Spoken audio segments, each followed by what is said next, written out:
Hello everyone and welcome back to my channel, Diana and the Book Hunt. I'll be discussing today a couple of books that I read this year which were either quite surprising for me or were otherwise real disappointments. So just stick around and take a look at the books that I have in store for you today.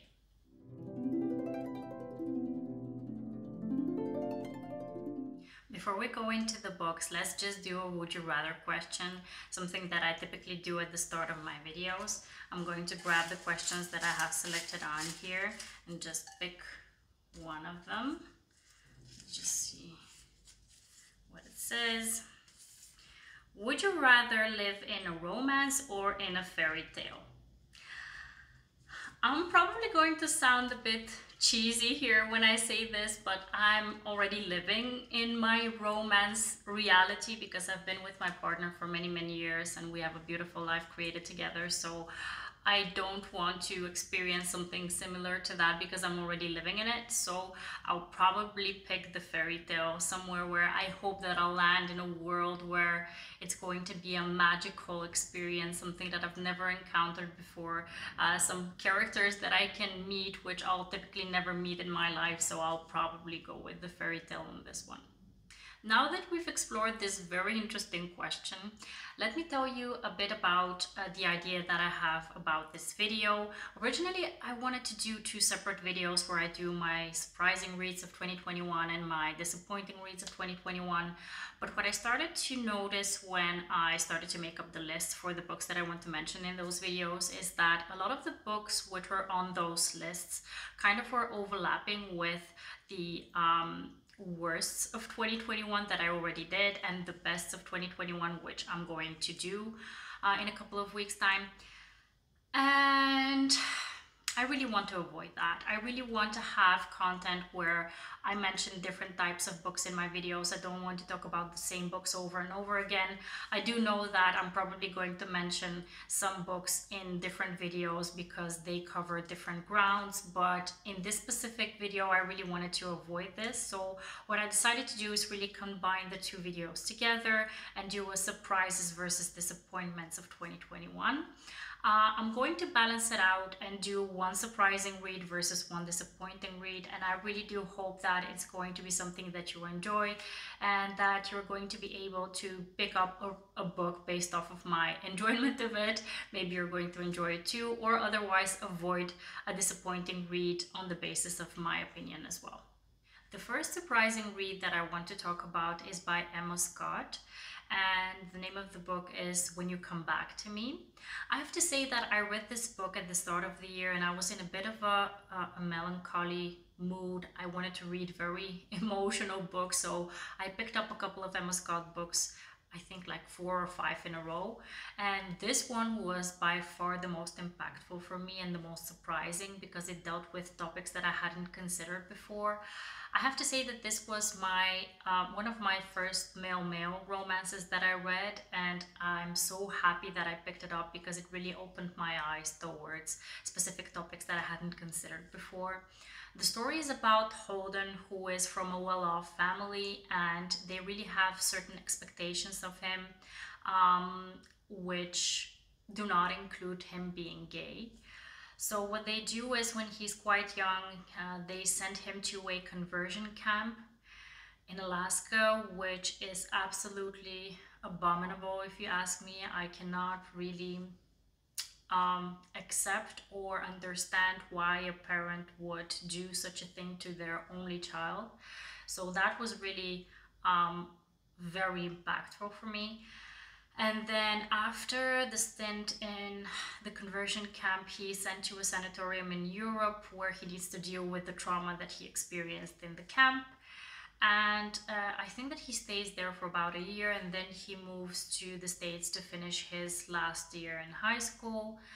And that's where he meets, in the high school he meets like this golden child of the high school, like the prom king, stereotypical guy. I think he's the star quarterback. His name is River. And while Holden is very open about who he is and his sexuality, River is the exact opposite. He really wants to make his parents proud, especially his father. So he's really acting in a way which will cement his father's wants and needs from him into reality, but he's essentially hiding who he is. And he's also dealing with the possible loss of his mother because she's diagnosed with cancer. So all over, this book has a lot of heavy topics and triggers. Actually, you have to look them up if you want to pick up this book, but I absolutely loved it. I have to say that it's going to be one that I remember for quite a long time in the future, especially because, like I mentioned, I haven't considered some topics, especially the conversion camp. I really cannot understand why parents would send their children to such a horrible place where they would traumatize their children for years and years to come. So this was really impactful for me and quite a surprise, and I really, really love that I picked it up.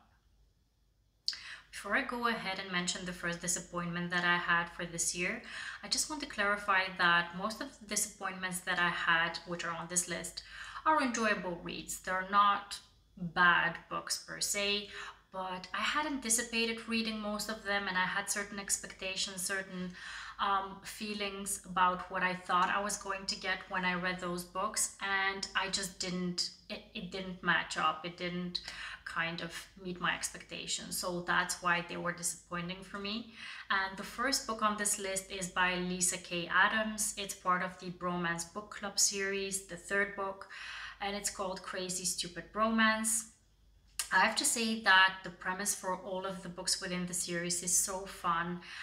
It's these guys who meet up and they read romance novels in order to kind of help each other out to either win a girl or improve their relationship with their existing partner, or if they've broken up, how to win the person back. So I really love the premise of the book, of all of the books, but the first one I enjoyed, the second one I didn't, or I don't know if it was the other way around, but one of the books I enjoyed, the other one I didn't. And then I was on the fence whether I was going to like this one. I did know that it was going to be Noah's story. Noah, who is this computer genius geek guy who has his own security company, and Alexis, who worked at this restaurant of this famous chef, and he sexually assaulted her, so she quit her job and moved on to open up her own cat cafe. I really, really wanted to love this book. Like I mentioned, the premise is so fun. I really am enjoying the idea behind it, but I think that my enjoyment mostly stems out of that idea and not specifically of what happens in the book. This book is a friends to lovers book where Noah enlists the help of his bromance book club buddies to help him move from the friend zone over to a romantic relationship with Alexis. And I enjoyed it, but I kind of hoped that it would be more than what it was, so I gave it 3 stars, but it was definitely a disappointing read for me. Surprise number 2 was a book that was recommended again on Haley's channel from Haley in Bookland. Thank you so much for recommending such amazing books. Anything that I've picked up that you've recommended has been a total hit for me, so thank you so much. The book is Today, Tonight, Tomorrow by Rachel Lynn Solomon, and it's exactly what I was looking for in a young adult book when I picked it up. It's a young adult academic enemies to lovers scenario with a very nice background concept behind it. We are getting to know the 2 main characters who were academic rivals from their freshman year on, and we get to know them on their last day of school, where we find out that the boy is the valedictorian, so essentially he has kind of won the competition because he has gotten the best results. But they still have one competition to go, which is the Howl. It's kind of like a treasure hunt competition that goes on at their school for years. It's kind of a tradition, and the winner from that competition will win a certain prize, like $5,000 or something like that. So both of them are very interested in winning for their own respective reasons.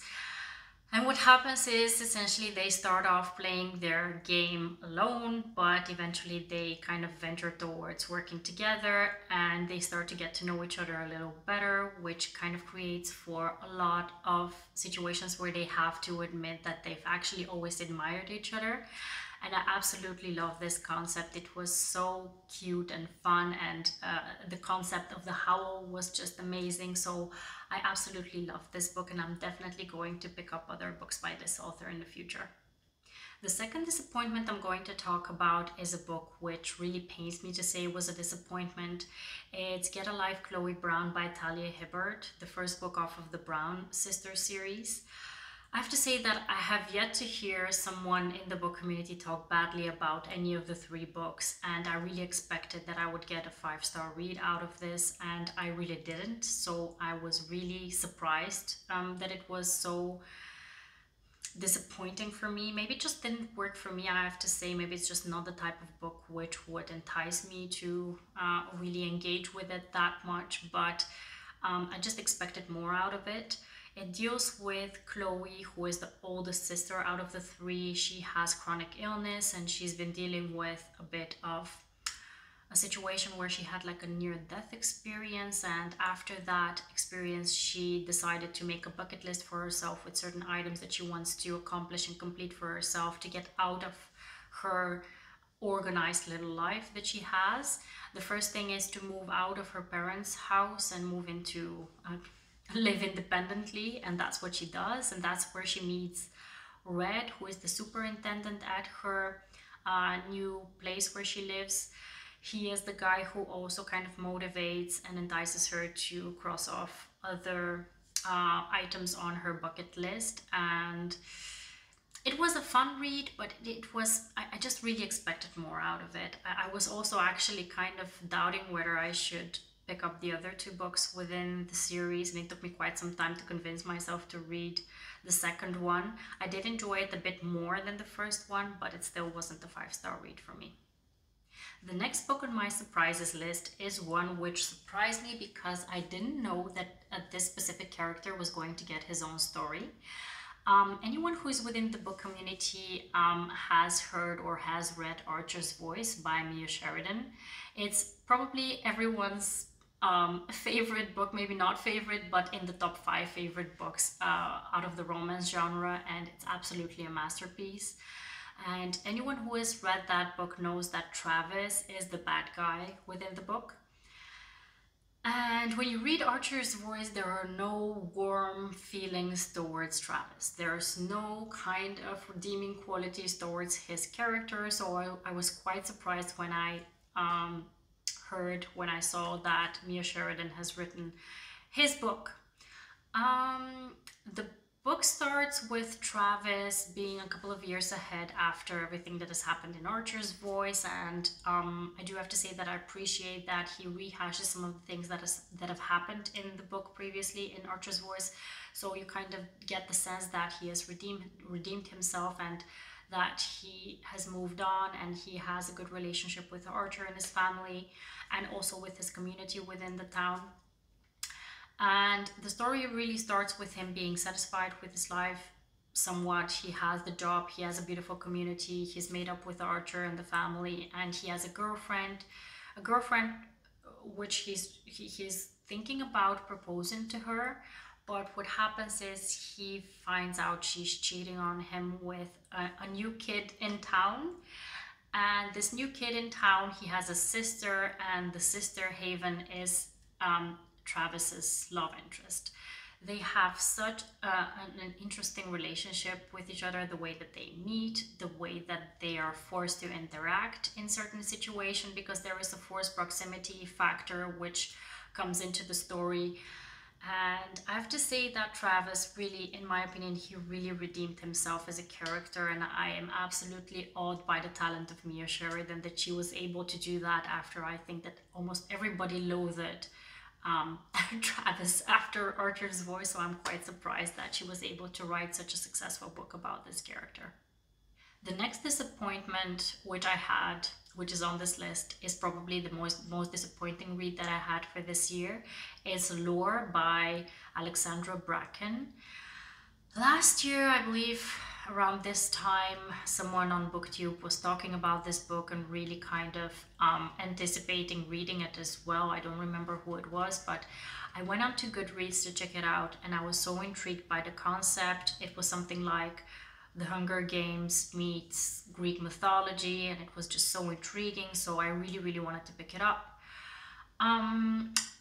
The concept behind this book is really the Greek gods come to Earth every 7 years, I believe. I'm sorry, I'm thinking too hard about this, but yeah, the Greek gods come onto Earth for 7 days every 7 years, and within those 7 days they compete within this competition called the Aegon, and they are essentially mortal for those 7 days, so they can get killed, and if they get killed, the person who kills them gets their power.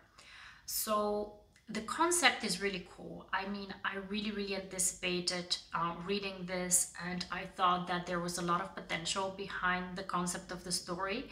But when I started reading it, I was just so confused by what was happening. I couldn't connect with the main character, and I never actually did connect with her. So it was really disappointing for me that I just I couldn't feel any kind of semblance of feeling towards her. So yeah, it just lost me.